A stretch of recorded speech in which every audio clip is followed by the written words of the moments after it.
Good afternoon. I'm Andy Rich. I'm the Dean of the Colin Powell School for Civic and Global Leadership at the City College of New York. It's our School of Social Sciences. And I want to welcome you to Leading for Social Change at a Critical Time, lessons from the front lines of 2020 fights for democracy and Black lives.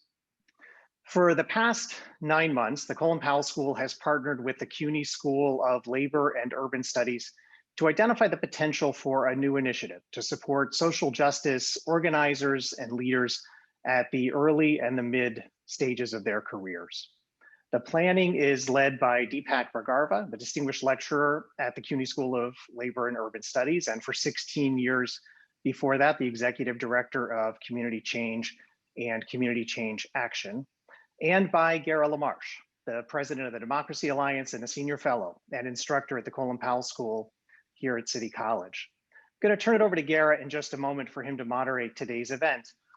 The idea for a new initiative here at CUNY is born of conversations that Deepak, Gara, and I started having well more than a year ago.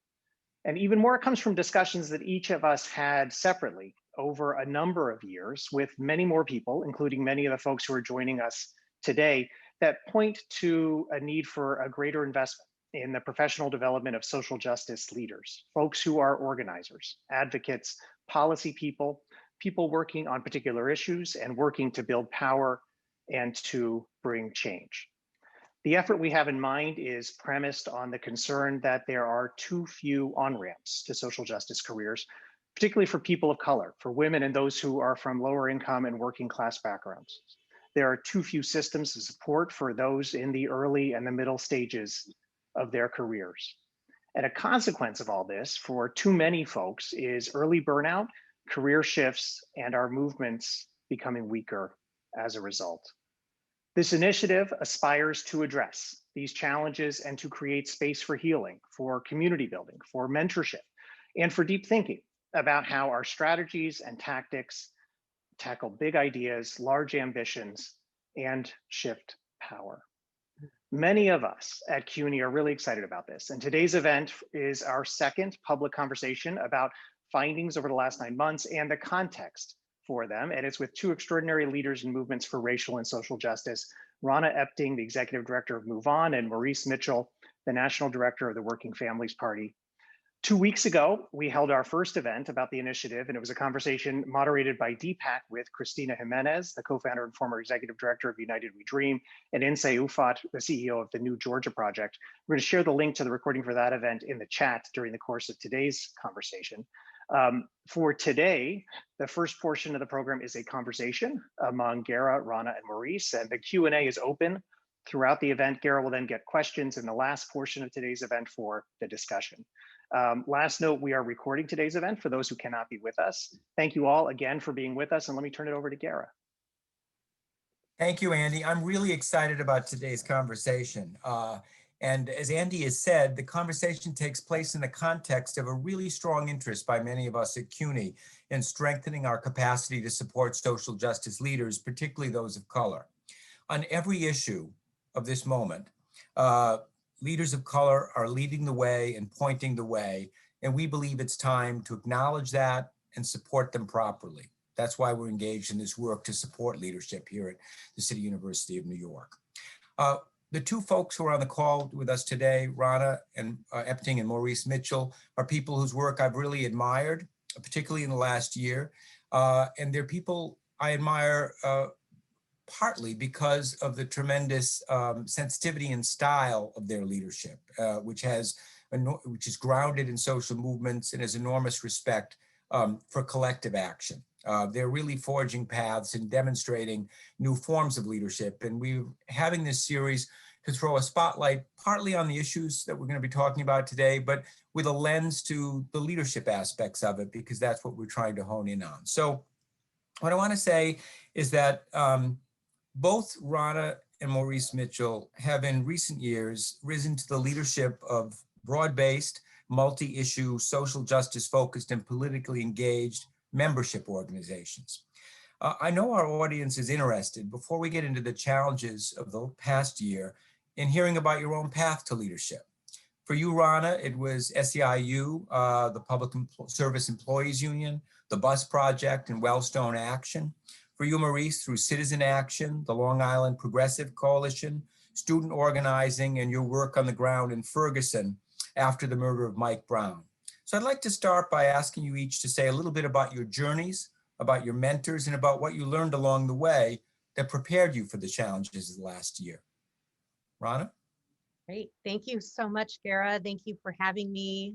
Good afternoon, everyone. I'm Rana Epting with Move On, and I'll try to share a not too long version because, as we know, everyone's story, we can share a long version or a moderate one. So I'll just say generally, wow. So how did I get started? You know, I'm a daughter of an Iranian immigrant mother and an African-American father. They're both artists. I grew up in Northern California.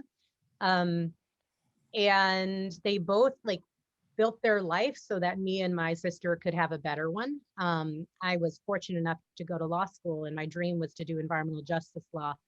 And when I graduated law school, I realized I have huge six-figure debt, and environmental justice work pays almost nothing. And I hadn't calculated, I hadn't made that calculation wisely before I started. And so while I tried to pave a way in social justice and environmental justice work in Portland, Oregon, it was really hard to make ends meet. And as studying for the bar, I volunteered, yes, at the Oregon Bus Project. It was a youth organizing hub in the state of Oregon.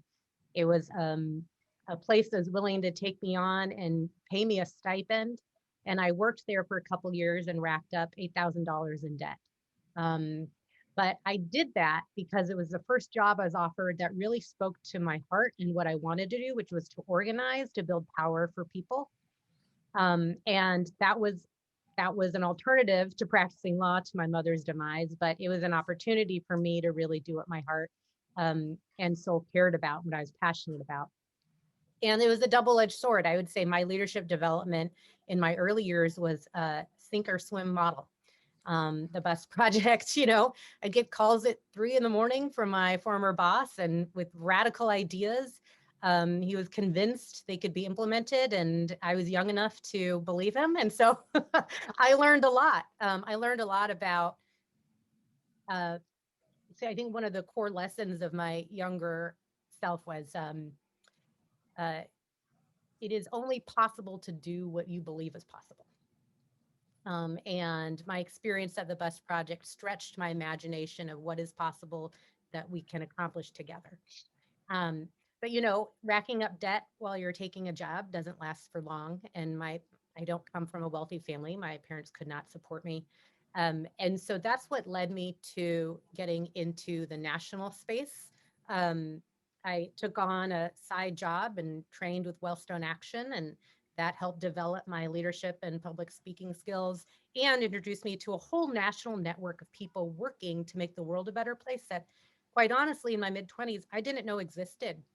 I didn't realize there's this entire infrastructure of not just state and local groups, but also national groups and people that you can, for a job, you can have a job that actually is the core purpose is to make lives better for people. And so I became a Wellstone Action trainer. It introduced me to the labor union space, and I was fortunate enough to get a job with SEIU, which pulled me out of Oregon, pulled me to DC. And for the first time in my life, I was able to pay my rent. And the wonderful news about it is my work at SEIU transformed me. It introduced me to racial justice. It introduced me to the union movement, introduced me to how workers can build power and we can bond together beyond our demographic differences and to build power for all workers in this country. And the story goes on, but I will say, phase one was a sink or swim model. And as I got older and more into my career, I was able to find more formal mentorships and development opportunities, whether that was labor union organizers that had been in the movement for decades that took me under their wing, or whether it was going through a Walkwood program, which is, you know, a new opportunity for many leaders now in this country that I think is incredibly valuable. And I'll end with the fact that my journey to move on was really part of my relationship with mentors in the movement. And Anna Gallen, my predecessor, had been a friend of mine and a mentor of mine since my early days in Oregon. And she encouraged me to come and try working at Move On and see how I liked it, and really invest in my development and my leadership there intentionally. We had a plan. We met about it regularly. We figured out how to put me on the path to more and more leadership at Move On, and I'm very grateful. And it's really those individuals throughout our lives that take an interest and invest in us that make a huge difference. Thanks, Rana. And Anna is helping us develop this leadership work at CUNY. And I'm here to say, as everybody I think knows, that the sink or swim model is still very prevalent in social justice work. And we're trying to see if we can move beyond that. Maurice? Well, I just want to thank you, Gara, and thanks, CUNY, for the space for this conversation. And thank you, Rana. And I and Rana, we find common cause often. So it's great to be with her in this context. I grew up in a household that my parents weren't organizers, but they did have a political consciousness. So I grew up in a household that had a political consciousness. And so I kind of grew up feeling an affinity towards folks who committed themselves to social change, especially in the Black freedom movement. And pretty early on, I wanted to be involved in the movement. I didn't know that you could be gainfully employed through social change, but I knew that that's where I wanted to put my energy and my time. And as a young person, starting in middle school, I looked for opportunities. Like the first volunteer leadership opportunity I got involved in was this student group, the South Shore of Long Island, where I grew up, called the Long Island Student Coalition for Peace and Justice. And it was my first experience student organizing. You know, I over the years as a young person, I found more and more opportunities to take advantage of in order to learn about organizing, to learn about social change. But it wasn't really until college, and I went to Howard in DC, where I really kind of plunged into organizing on campus and working primarily on criminal justice issues. And that was just like a transformative experience for me. My first direct action was at the Department of Justice, and I helped organize like maybe an 1,000 student action, and there was TV coverage, and we shut the Department of Justice down. Like that was my first direct action. So it was so exhilarating. I was hooked, and I wanted to continue to do direct actions after that. And I wanted to continue to organize. So you talked about the Long Island Progressive Coalition, where I stayed for about 7 or 8 years. And that grounding of those years on the hyper-local level, building bases, door knocking, having countless one-on-ones, you know, to me, I still draw from that as the basis for how I understand social change. I don't think there's any shortcuts in organizing. I don't think there's shortcuts in becoming an organizer. And I would say, yeah, definitely when I was developing, there was a sink or swim type of model. It was a very under-resourced organization. I just got thrown assignments and I had to figure it out, and I did. I learned from both the mistakes and failures as well as the successes. I think you learn a lot from mistakes. You learn a lot from making errors and losing campaigns. And I did my fair share of that, as well as winning some campaigns. But it's really, to me, through those years of day in, day out, rigorous on the ground organizing, that I really feel like I developed the basis for my political judgment, for how I look at the world, how I understand people. Without it, I don't know where I would be. And, you know, I really encourage everybody who's interested in social change to have at least 2 solid years of that type of rigorous on the ground, day in, day out organizing. And from that, I feel like you could take those skills and those interactions and those experiences and apply it almost anywhere. If you're able to organize a working person or a mother of a special ed student into not being at all involved in social change, and then to get them to be a leader in an educational fight on the ground. You could apply that to anything. You could apply that to talking with anybody. So I did that work, and then I continued to do work that went from regional to statewide work. And one thing that really interrupted my life, a lot of our lives, was the trauma of the murder of Mike Brown. And I chose to, I'll give the very, very short, I chose to leave my friends, my family, my job at the time. I was running this collaborative organization in New York. And I moved in the attic of a activist in St. Louis, and I embedded with the Organization for Black Struggle. And those months were to me, so transformative. It allowed me to believe that we could have dramatic social change in our lifetime. And what I continue to try to do is match the intensity and the urgency that I saw on the ground in Ferguson in those months with the work that I continue to do. And to not get so jaded by some of the machinations of like inside the Beltway talk or whatever, and to understand that truly when our movements are most effective, we're able to render the impossible possible, and to constantly push myself and those that I work with to do that. So in some ways, I feel like my greatest mentor were the young people in Ferguson, to remind me why, midway in my career, why I'm really in this fight, and to remind me that social change really, we can, when there's the proper alignment, do things that up until that point, nobody would have thought would have been credible or possible through collective action.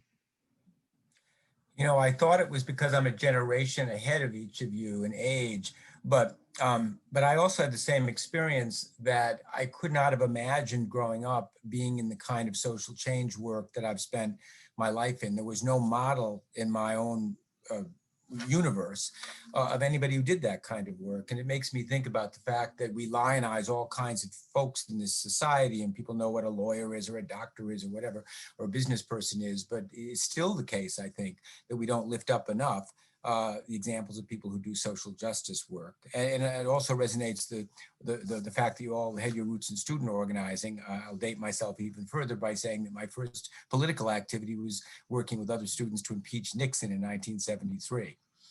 So I want to shift for just a minute, and ask you this question, which grows out of the relative newness that each of you have in your current roles. You're each the first leaders of color in multiracial organizations, both of which are relatively young institutions, just a few decades old. So can you say a little bit about how you're navigating those dynamics? You want to take this one first, Maurice? Sure. Well, how am I'm navigating it with nuance and with compassion, and as you do everything. as I attempt to do. So I would say this, that the Working Families Party has 20 years of history that predates me, and I inherited it from a founding director, and I'm significantly younger than the founding director. I'm the first leader of color taking this role. And when I took the position, I understood that I would be inheriting the title from my predecessor, but the role was something that I would have to reimagine, right? And so that prospect of reimagining the role and reimagining the institution in this particular political context, right? So Working Families came up in the context of the Clinton years in the late 90s. And this is a very different political context. What type of transformation is required in order to make sure that this institution and my role reflect that? So that's the question that I always ask myself. And to me, it's a very exciting, it continues to be a very exciting question to be inside of. The second thing is, I'm very much aware that as a leader of color, I don't have the privilege of being an individual, right? So I'm representing all types of politics, all types of people. I'm representing the idea of Black leadership. And so that's very, I'm very aware of that.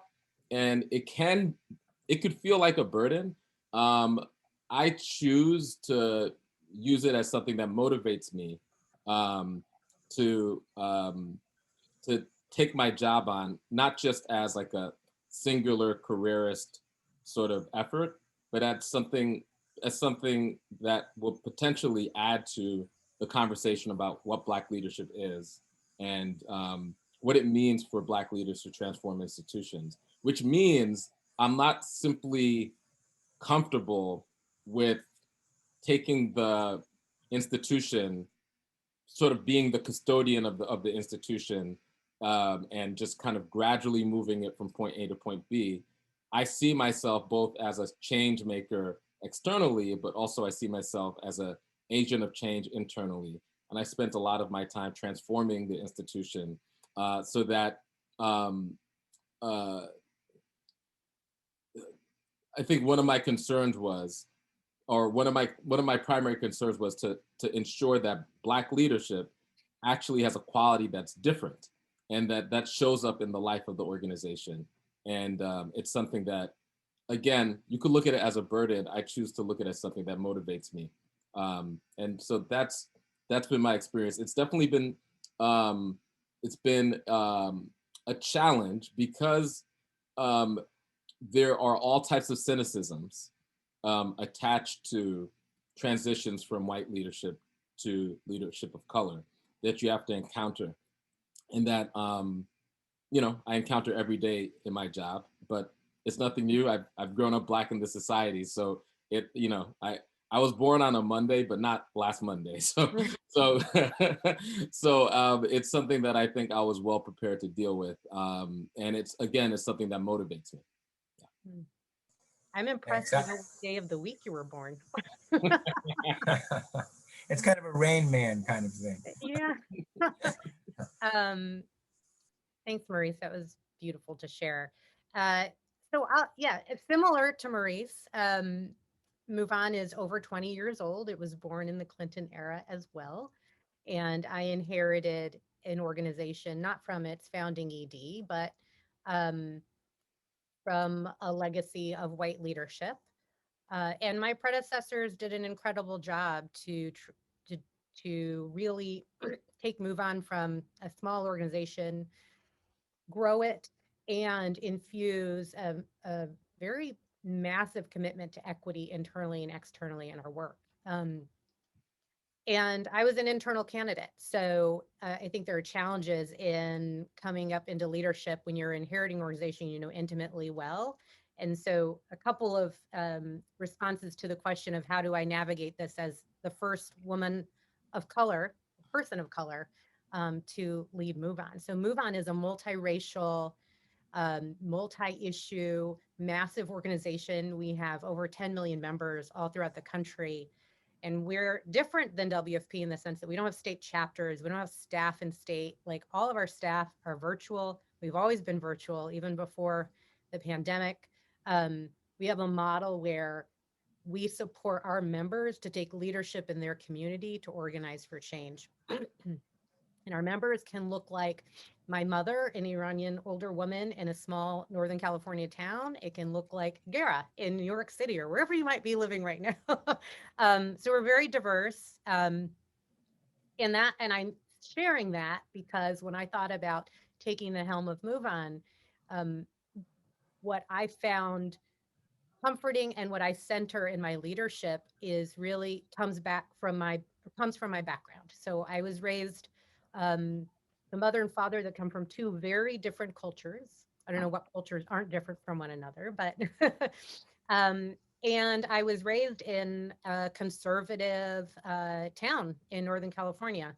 And all of my friends, I was one of few people of color ever growing up in my town. So I was navigating at the epicenter of three different cultures. My mother with English as a second language. Many times I'm translating the cultural differences between her and my father, or my mother and her friends in our town.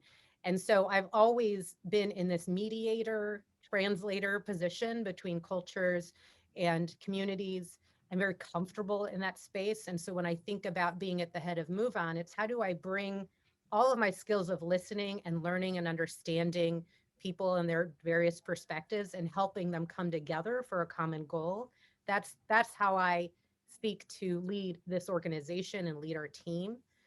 And then I'd say the other piece that I wanted to share in response to the question of how are we navigating as the first leaders of color, I say there's a lot of expectations, and I don't think it's a burden either, but I do think it can be if you don't orient yourself correctly to this opportunity in front of you. I sometimes have very high expectations of my own leadership, and how do I think that the expectation out there is finally we have a leader of color and finally this organization can be equitable. Right? That's the solution. But actually, there is no clear pathway. There's no clear roadmap. People have told me there is, and I just don't believe them. Everything is a matter of nuance. Trying to be an equitable space, trying to drive campaigning equitably is a matter of nuance. And it's a matter of perspective and where people sit and what they're seeing versus what somebody else is seeing. So there's just, being a leader, period, means you're subjecting yourself to constant judgment, which I'm fine with. But the additional layer of judgment here is finally you have a leader of color, and the expectations I think are higher around what that means for how you do the work and the kind of work you do. We're struggling with very similar challenges that our predecessors did in terms of how do you create, how do you create a healthy working culture? How do you actually um, drive campaigning that lifts up equity in a very inequitable world within elections that are the least equitable practices in our country. Um, so we're navigating those same challenges, and my hope is that I navigate it with the qualities that make me me from my upbringing, which is the ability to listen and understand various perspectives and bring people together around a shared purpose. Um, and more than that, but that's my simplistic answer of the question. I teach a leadership course here at the Colin Powell School, and my students, many of whom are on the call, are reading as their main text recent books on leadership by Alicia Garza, Pramila Jayapal, and Stacey Abrams. And I'm really struck by how much of the themes of those books relate to what each of you has both said in terms of their own leadership journey. So getting into the next question and the kind of heart of the conversation today, which is framed by the notion of crisis, leading in a time of crisis, I want to say up front that I understand and I want to acknowledge that when you lead social justice organizations, when you lead racial justice organizations, you are leading in effect in a time of permanent crisis. So I get that. But the last year has been an unusual perfect storm of cascading crises. We had the pandemic, which laid bare the costs of racialized capitalism and called for fresh approaches to electoral engagement in the most consequential election of our lifetimes, the murders of George Floyd and so many others, and the uprisings which followed, and the attempted coup following Trump's loss to Biden, which made the post-election period a frontal assault on American democracy. So each of your organizations played individually and together and with a lot of other groups, key roles in responding to these crises. And I want to ask you each about how you approach that. How did you respond to these public health, racial, social justice, and democracy crises while under lockdown? What were the key assets that you brought to it, and what were the key challenges? Oh, why don't we start with you, since we started with Rhonda the last time?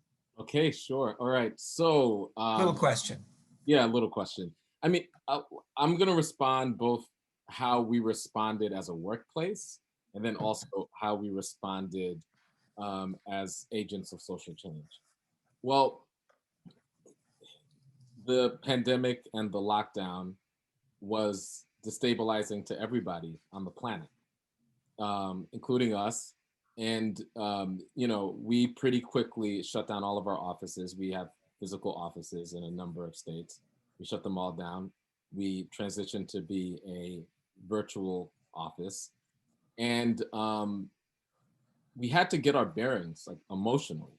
And we couldn't operate like it was normal times because everybody was, in one way or another, everybody on staff was dealing with the impact of the pandemic.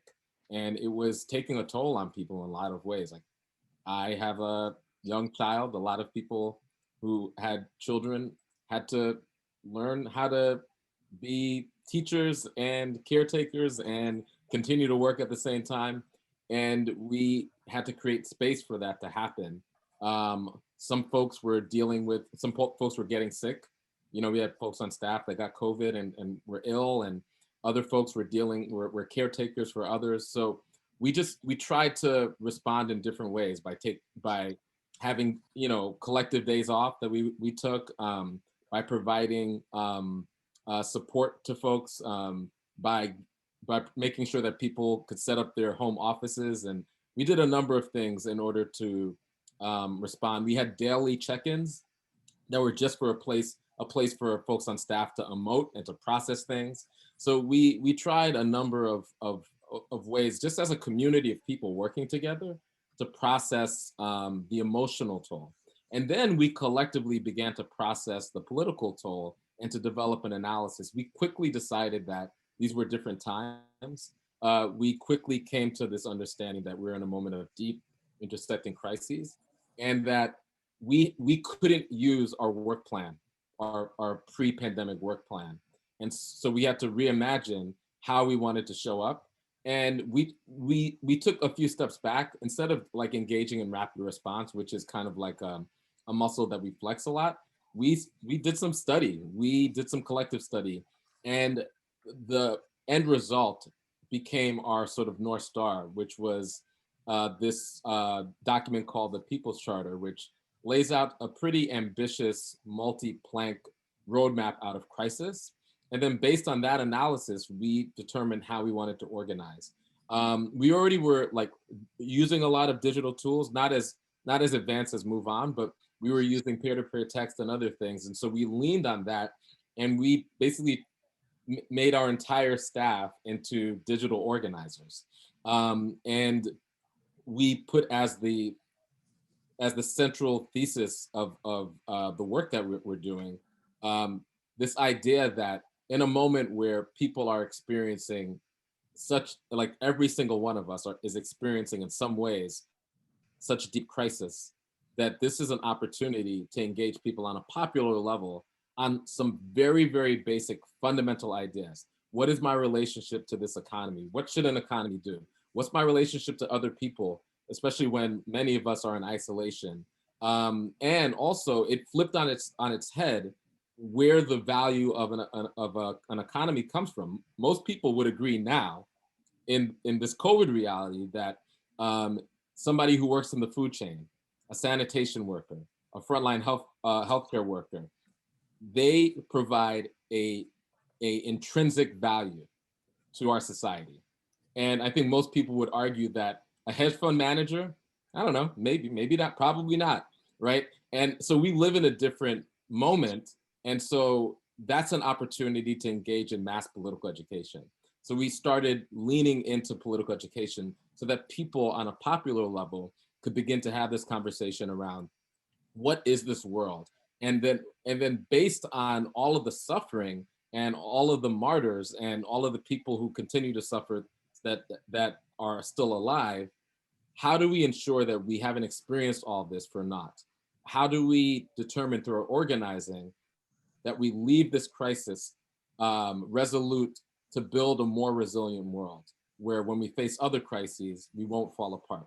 And that kind of became our driving focus. And I would say before that, we hadn't crystallized that focus. It was really through the crisis and through the many crises that we were able to do that. Also, we had always seen ourselves as the political expression of social movements, and I come from the movement for Black Lives.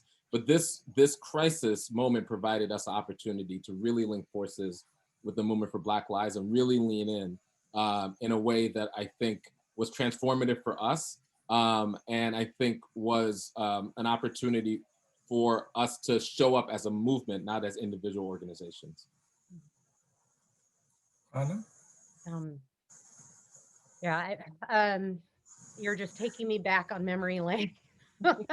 I'll say a week before our country started experiencing orders to stay at home orders, the Move On team, about 70 of us, were flying home from an all-staff retreat where we had just landed on our 2020 plan. And I remember being in the van with a couple of folks driving to the airport, and we were reading about the COVID virus.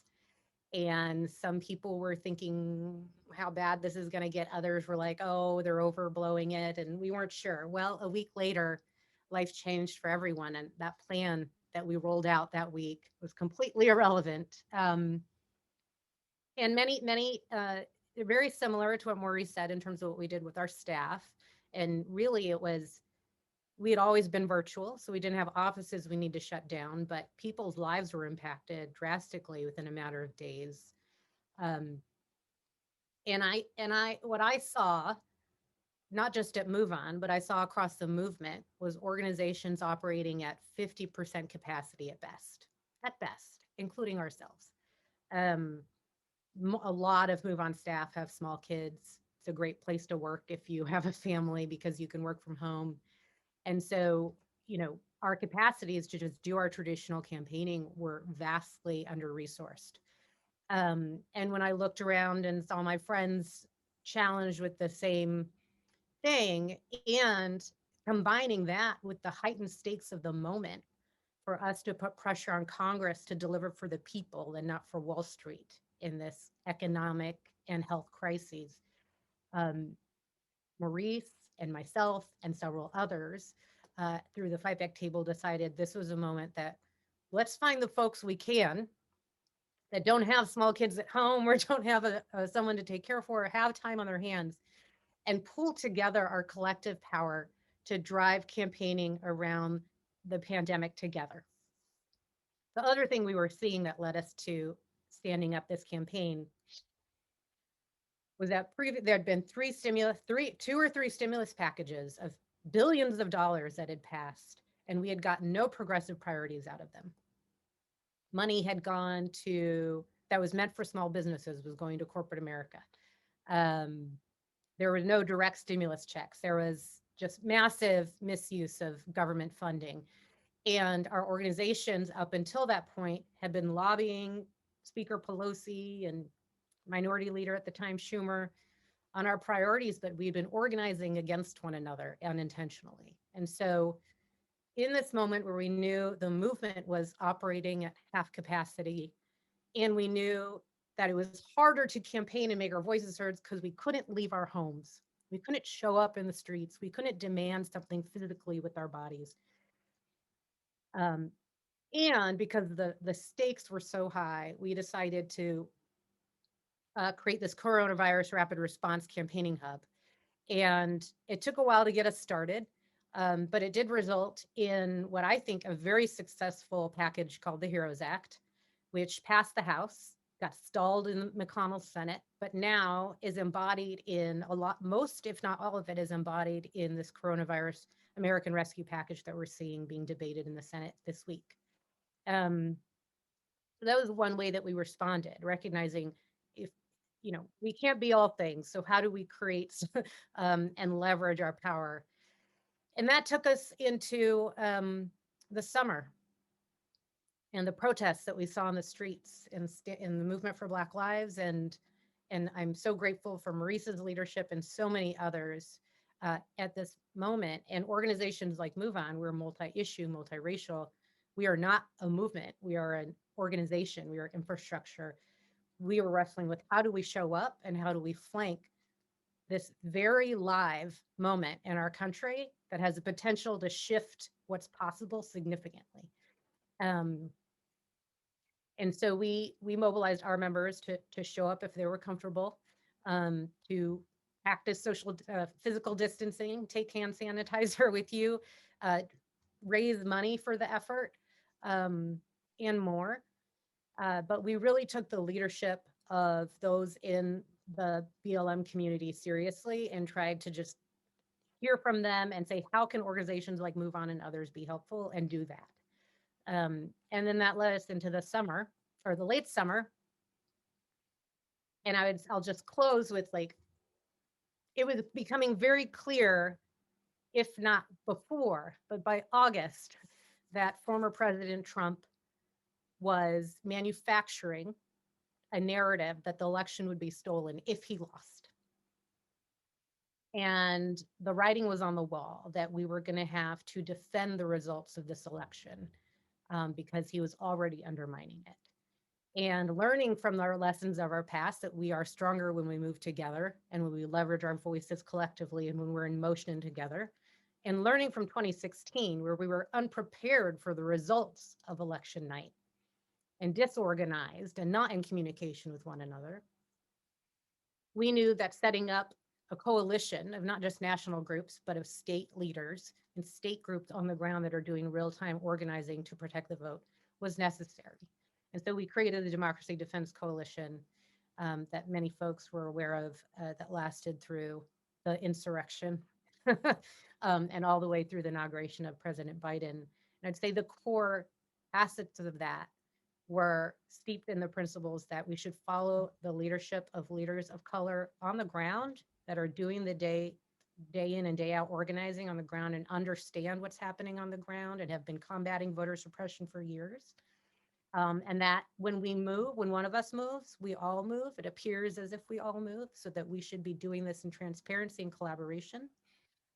And we wanted to not be too reflexive in the sense of, you know, the last 4 years, we've built this muscle of Trump does something bad, we turn out on the streets. And we wanted to really seriously scrutinize that posture for this very delicate moment in the history of our country. When does it make sense for us to mobilize? When does it make sense for us to show up? When does it make sense for us to be quiet? And I would say that we were successful. Joe Biden won this election. That was step one. We needed him to win. And we helped protect the results of that election. And we did it together. Well, in a little while, in 5 or 10 minutes, I'm going to go to, we have a bunch of questions from the audience and I want to get to those, but I want to kind of drill down a little bit more on this last point because I do think, having watched and participated in social justice and human rights stuff from various vantage points over 40 years, that I really haven't seen such smart and savvy collaboration, such as you just referred to, in a long, long time has happened around the run up to the election and the aftermath of the election for all the reasons that you mentioned. And I want to help our audience understand just a little bit more about that, you know, how you built these mechanisms, because I think that one of the things we're trying to really lift up here at CUNY with our leadership work is to get over the kind of traditional, frankly, kind of white supremacist model of leadership, you know, with the great man theory or the great woman theory, as it were, and understand that nothing worth doing in terms of social change is done alone.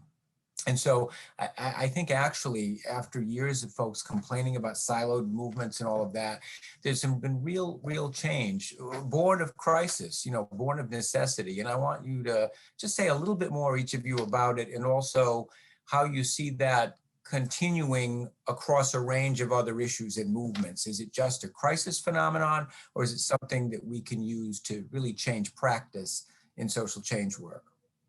I'll say I hope it's not a crisis phenomenon.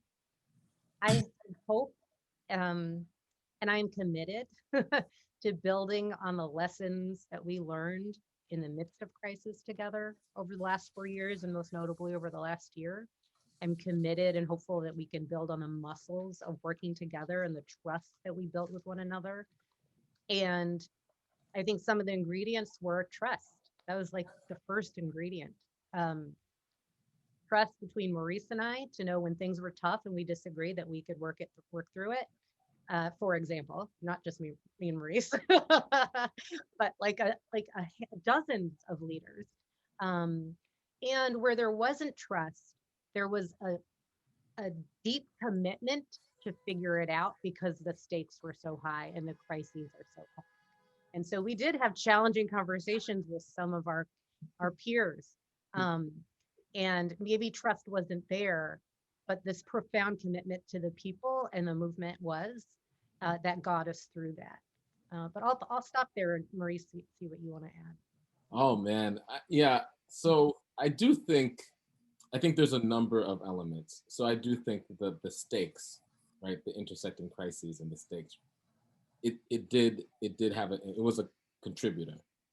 I also think the fact that we had lost, right? So generally, I think people are generally more open to collaborating when they're out of power, right? And we had that in common. We were attempting to um, take Trump and his agenda from running the federal government to no longer doing that. And all of us had a very clear interest in working together to make that happen.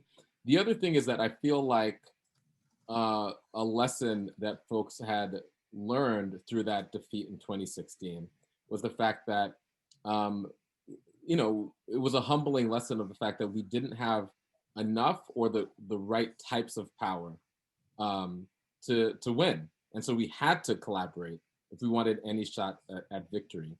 And then I would say this other thing, like I do think, people matter. And there were a lot of people who were running these institutions who had developed trust, who have genuine affection and care for one another, who had struggled previous with each other in previous fights and had built some level of camaraderie with one another. I think the camaraderie, the like legit, genuine affection and care that goes a long way in collaborating, especially when things get really hard.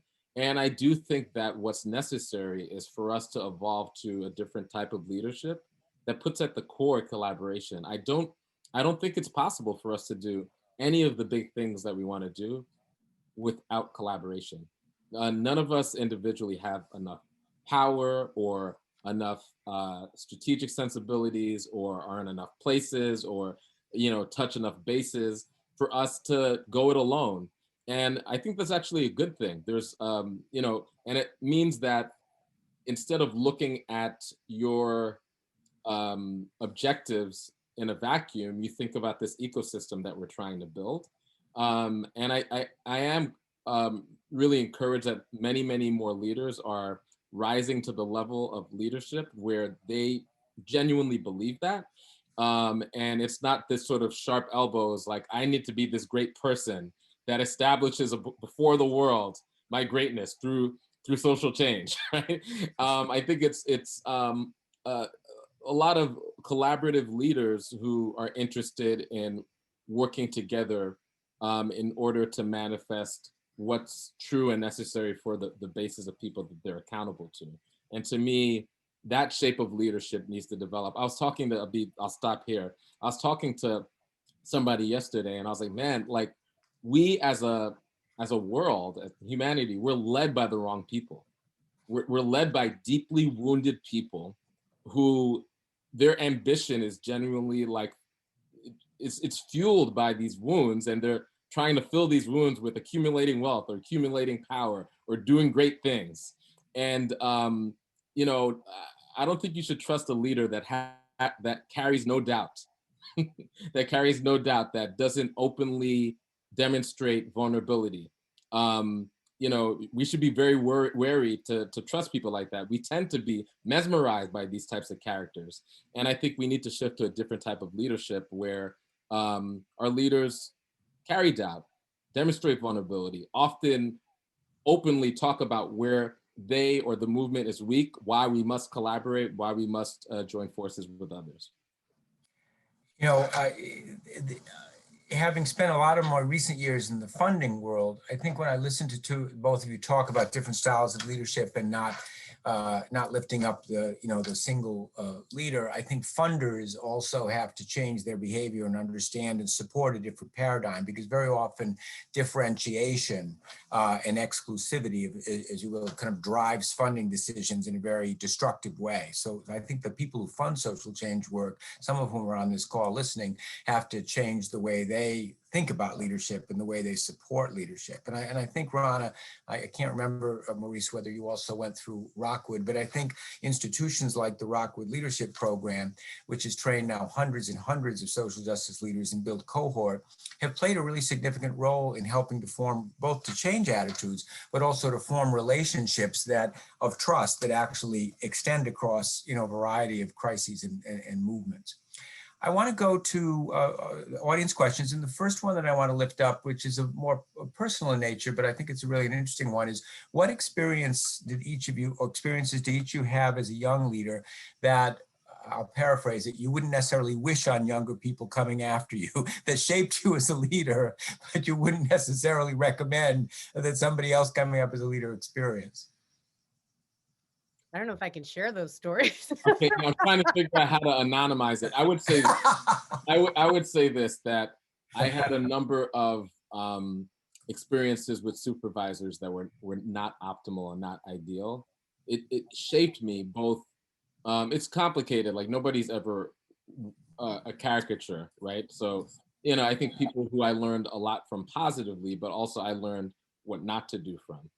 And as somebody who manages folks, I try to draw on those lessons. And I remember coming up, I think like when you experience trauma, either you, in a way that often is not intentional, you may just kind of repeat that trauma, or you decide based on that experience, I don't want anybody else to experience something like that. And I try to do that with some of the more traumatic experiences, especially as a young organizer who, in a very top-down setting where you just kind of, you just take the mandates of others. So I'll say that in the most anonymous way I can. I have very similar experiences to Maurice. I wonder what that tells us about leadership development. But I think there's a flip side to that coin. Yes, I had two particular supervisors that made my life hell and challenged me to rise to a level at sometimes I think was not okay, inhumane. um, but the silver lining to those experiences is no matter what situation I'm in now, nothing feels that difficult. I feel like I can do this. The other silver lining is I was forced to rise to the challenge, and it showed me that I have more potential than I realized.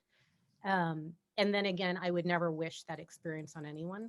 But if you do have that experience, something I wish I had realized at the time was when we're growing and we're changing, it feels hard. So we actually grow and change in those moments of hardship.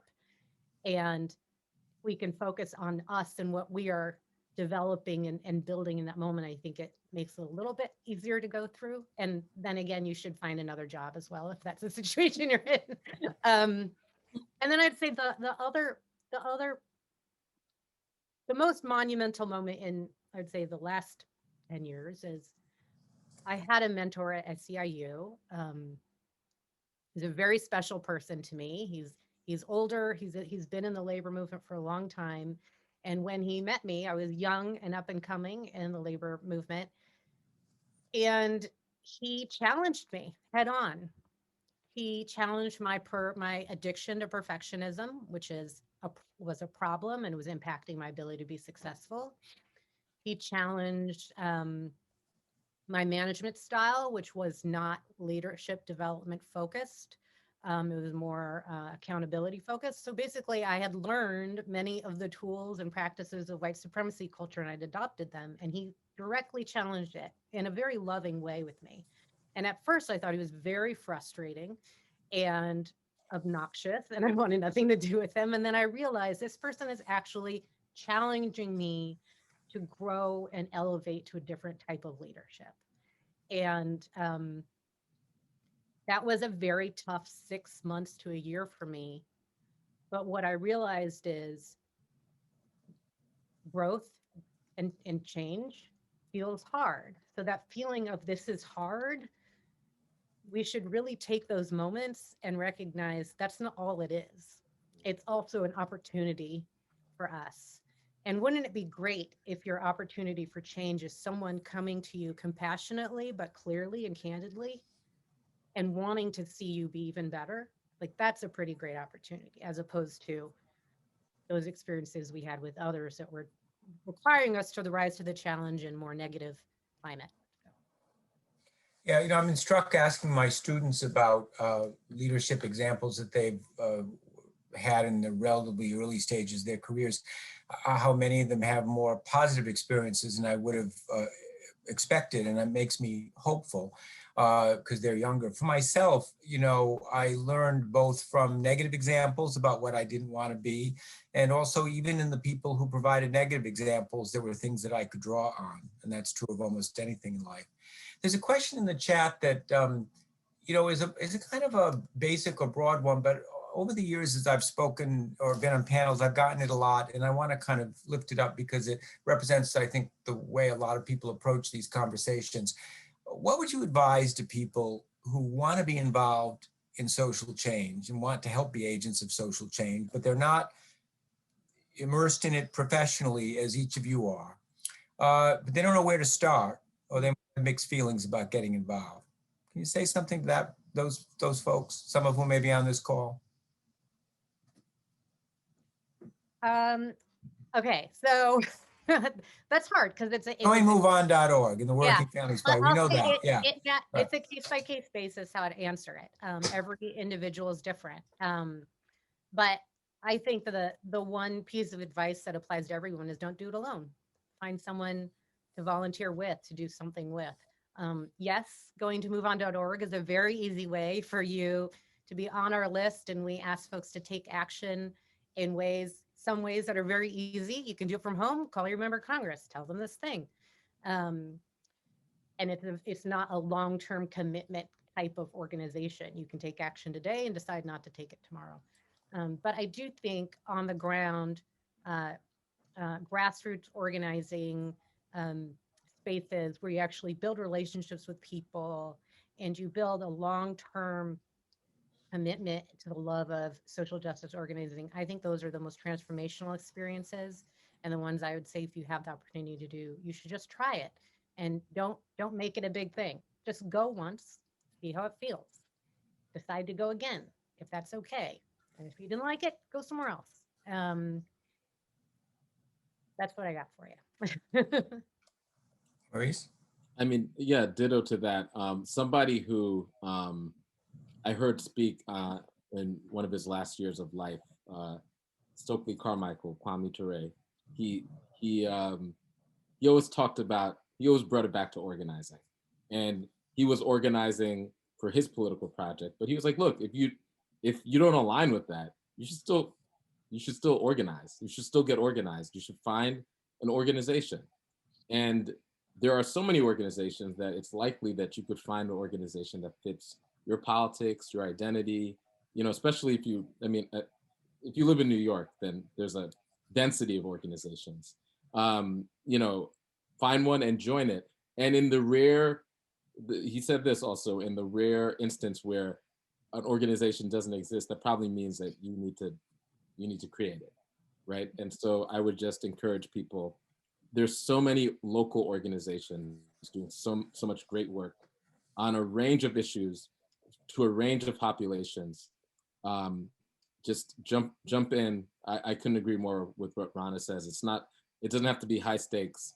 They will be very grateful for whatever of your time, your treasure, your testimony you could provide. There's a question that I really want to lean into in the chat that isn't really necessarily framed by crisis, but I think it's an important one. It's one that we're grappling with and committed to dealing with in the work we're doing at CUNY, even though we are an institution of higher education. And it is this: how do you prepare non-college educated people for leadership on staff of social justice organizations? Or put a different way, what is the room and what's your feeling about building teams that include people who don't come to social justice work through traditional or professionalized or higher education routes? I'll be really brief with this. Look, I don't think you learn the fundamentals of organizing in the academy. It has to be applied, right? And so one of the really, really cool things about working at Working Families is that a significant percentage of the staff came through the canvas, right? Including the senior staff people.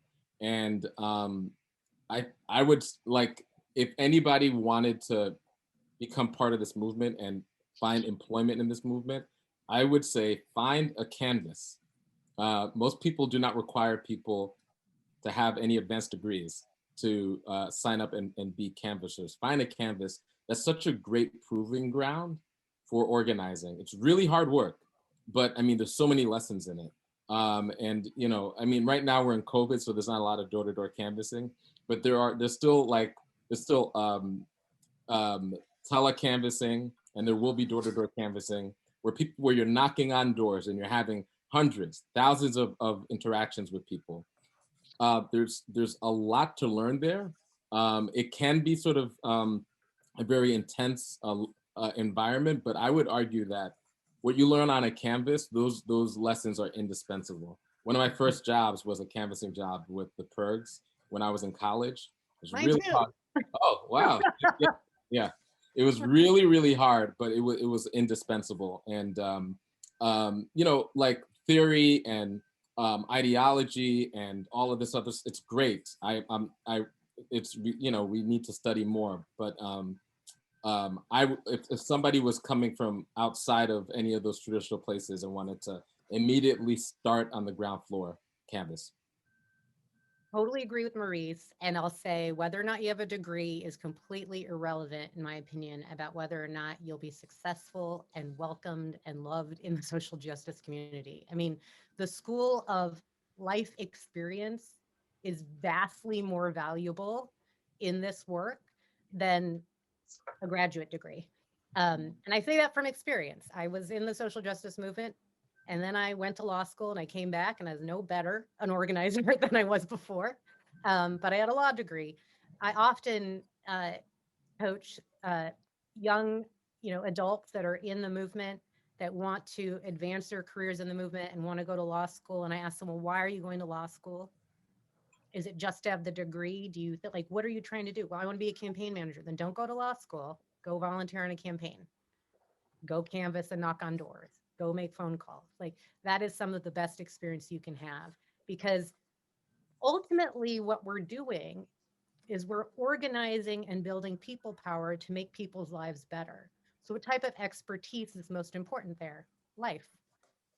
If you understand what people's lives are like, if you have perspective from your own and you bring that and you root that in your organizing, that is incredibly powerful, more powerful than a degree. Of course, degrees are great. People should go to school. I'm not arguing against it, but it's not a prerequisite to be part of this work at all. You know, one of the things that was asked in the chat, and you don't have to answer it on the spot here, but is, you know, what do you have, or what can you point to that documents the kind of collaborative work that we've been talking about over the course of the last hour or so? And you may not get a chance to post in the chat right now, but I think we have the capacity to communicate with people on the call, and I'd love to be able to share any resources that you have that people would benefit from. There's a question about burnout, and I want to broaden it a little bit to this. You know, there is, in this work, it is stressful. I mean, for both of you, I've found it to be joyful, which is one of the reasons I think you're very effective at your work. But let's face it, it's hard, and it is often stressful, and particularly for people of color in movement work, burnout is a very high risk. And so talk a little bit about that, and particularly what inner resources or other resources you both draw on to sustain you as you do this work. Well, okay, great question. I have a meditation practice that is a daily practice that I don't do daily. I'm on and off with it. I thought I was the only one. Yeah. It's something that I've had a relationship with for more than a decade, that I come back to and centers me. I also engage in physical practices, and especially during COVID when I'm kind of cooped up, that's been very helpful. Like what I've tried to do is have a diversity of practices. So I have my physical practices, I have my meditation and mindfulness practice. I have talk therapy, which has been very helpful for me. And I also have community, right? Like I have a regular signal chain with my immediate family. I talk to them on a pretty regular basis. I have my friends that I don't, because a lot of the people I work with, I really like and love, and I consider friends. But I have my friends who I don't work with, which I think is like really important, and I stay connected to them. And the other thing is, I try really hard not to take myself seriously, which helps me find the humor in a lot of the work. And I try to have a humility practice, which allows me to recognize like, oh, this isn't happening to me directly, right? What's happening is happening to us collectively. And oftentimes when I interact with somebody, whatever they're giving me is more of a reflection of where they're at and who they are than a reflection of me. So I try to remember those things. The one last thing that I try to remember that I think is really helpful is that, in a room of like 100 people, um, there's probably just like two or three who are just fundamentally so broken and so toxic that they just consistently show up in a really bad way. And there's probably two or three people who just have done all the work and they're like on a whole other spiritual level, and they're able to sublimate their ego every single time and just rise to the occasion. And everybody else is like trying to do their best. Everybody's just trying to do their best. And when I remember that, I'm able to like access my compassion and not take others and what they might or might not do that seriously. I love that you have your conversations with your family over Signal, an encrypted communication system, so the Russians can't, spy on it. Rana? Important cooking recipes on that Signal thread. Yeah, I have my own personal practices. I thankfully live next door to a state park, and thank God it saved me through COVID to take my daily walks. And to me, that's my meditation and my talk therapy to myself. But it's been, managing through the multiple crises of this last year, that's been a godsend. And I don't know if it would have if I would have valued it as much, or if I would have had it as accessible had I still lived in the city, because I just moved out here before the pandemic. And then I'd say I think perspective, in addition to what Marie said, perspective that we're not so special. The struggle for humanity and justice has lasted as long as humanity has ever existed. And we are just part of that history. How do we make lives better for as many people as we can while we're on this planet in the best way we possibly can? That's the marker. But I'm not under any illusions that one day we will arrive at a Mecca that will be perfect and we can stop. So recognizing that this work will be constant. So how do I keep my commitment constant and myself constant is important. That doesn't mean I don't have hard days. That doesn't mean I have days where I feel like we're just not doing it and I feel bad. It doesn't mean that I don't show up grumpy every now and then. But perspective is really important. And even in the Trump years, Reverend Barber gave me and my team some really good advice. He said, no, Donald Trump was not the worst president in the history of the United States. We've had plenty of bad presidents in the history. We've had slave owners in the history of this United States. He is awful and he's a threat to democracy, but he is part of our long history, and we will overcome whether or not we win or lose the election. Thank God we won. But we'll continue to be in the struggle. And our goal is, how do we make lives better for as many people as possible? How do we continue to move that forward?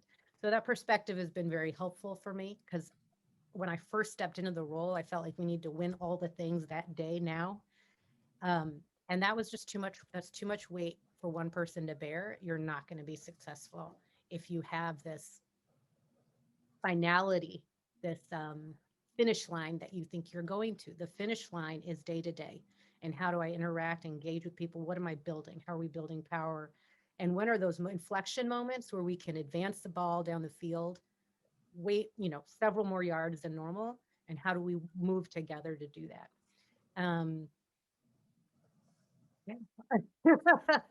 And then I would say the other thing with resilience is it is incredibly valuable and heartening and so much better to do this work when you actually have the relationships with allies, such as the two of you on this call, but with other movement leaders, with staff, and prioritizing relationships to me has been the thing that's helped got me through. We are not alone in this. It's going to take all of us. And if you think it's just going to take you, then you're just out for like a rocky road. It's going to take all of us. And so when one can lead and be strong, great, because the others may need you to. And when it's someone else's turn to lead and be strong, great, and we'll be right there by your side. And I have seen that give and take over the last year between a set of movement leaders that has been really quite wonderful and beautiful. And I hope that continues. Well, that was a beautiful note on which to end. And you worked two sports metaphors in your remarks, a football and a relay race. So I think that's a great place to end. I always feel a little guilty when asking movement leaders who are in the middle of these fights to take an hour out of their time to be in a panel or something. So I'm very, very grateful to you for doing that and sharing your experiences and yourselves and your wisdom with the folks who are on this call. It means a great deal to me and to the folks I'm working with at CUNY, and I'm sure the people who had the privilege of hearing you. I have the privilege of working with you on a regular basis. And it's been one of the great honors of my life to be able to learn from leaders like you and continually learn, as I have indeed over the last 75 minutes. I've jotted down a number of very quotable things, and which I will plagiarize and steal from as much as I can in the weeks to come.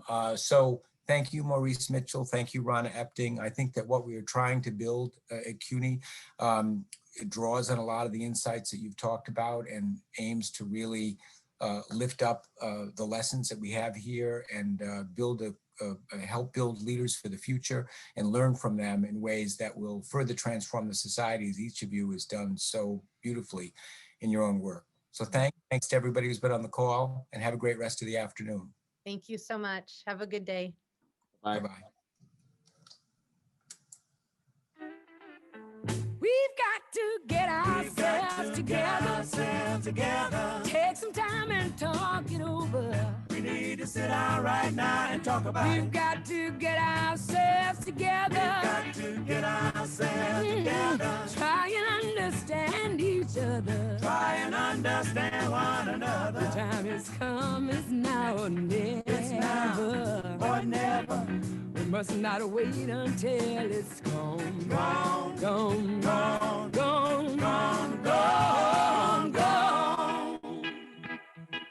Lately it seems like everything's gone.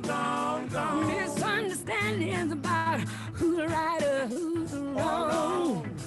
I don't know if I can stand it. Why didn't it work out, people? Work out the way we planned it. Get ourselves together. Get together. Take some time and talk it over. We need to sit down right now and talk about it. We've got to get ourselves together. We've got to get together. Try and understand each other. We need to sit down right now and work it out. The time has come, it's now or never. It's now or never. We must not wait until it's gone. Gone.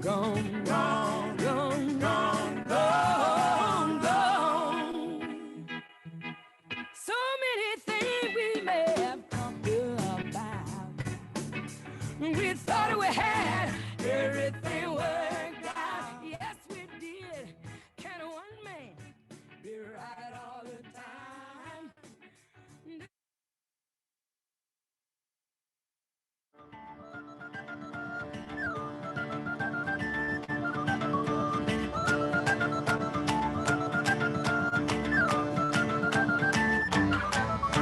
Nacimos para aguantar lo que el cuerpo sostiene. Aguantamos lo que vino y aguantamos lo que viene. Aguantamos aunque tengamos los segundos contados. Nuestro cuerpo aguanta hasta 15 minutos ahorcado. Aguantamos latigazos que nos corten los dos brazos. Fracturas en cualquier hueso. 3 semanas como un yeso. Aguantamos todo el tiempo las ganas de ir al baño para ver el cometa Halley. Hay que aguantar 70 años. Aguantamos la escuela, la facultad, el instituto. A la hora de cenar nos aguantamos los erutos. El pueblo de Burundi sigue aguantando la hambruna. Aguantamos 3 días para llegar a la luna. Aguantamos el frío del Ártico, el calor del trópico. Aguantamos con anticuerpos los virus microscópicos. Aguantamos las tormentas, huracanes, el mal clima. Aguantamos Nagasaki, aguantamos Hiroshima, aunque no queramos. Aguantamos nuevas leyes. Aguantamos hoy por hoy que todavía existan reyes. Castigamos al humilde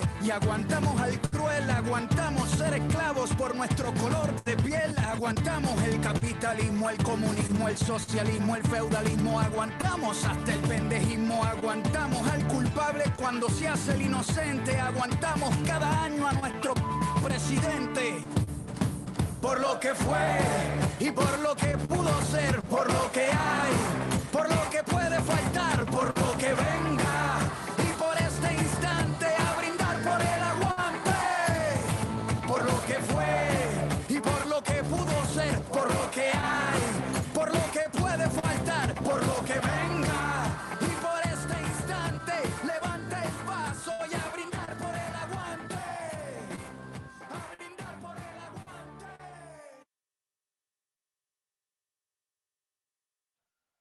There's an old friend that I once heard say something that touched my heart, and it began this way.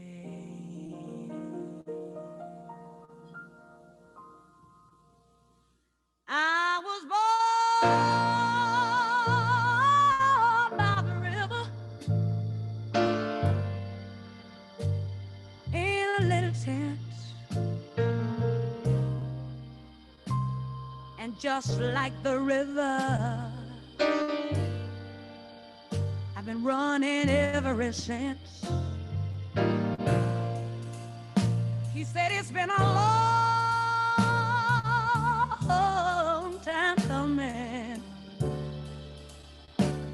but I know my change is gonna come. Oh yeah.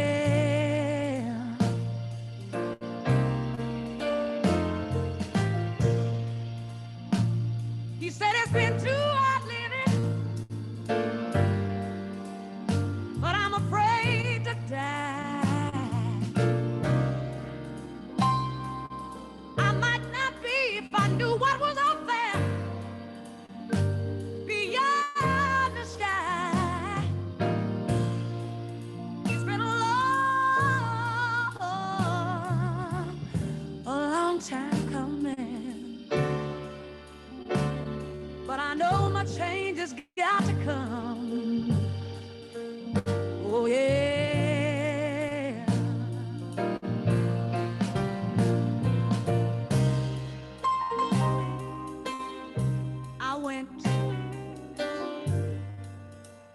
I went to my brother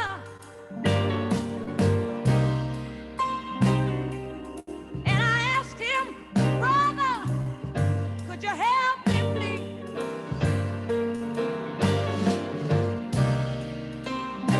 He said, good sister, I'd like to, but I'm not able. And when I looked around, I was right back down, bad on my bended knees. Yes, I was. Oh, there've been times that I thought that I would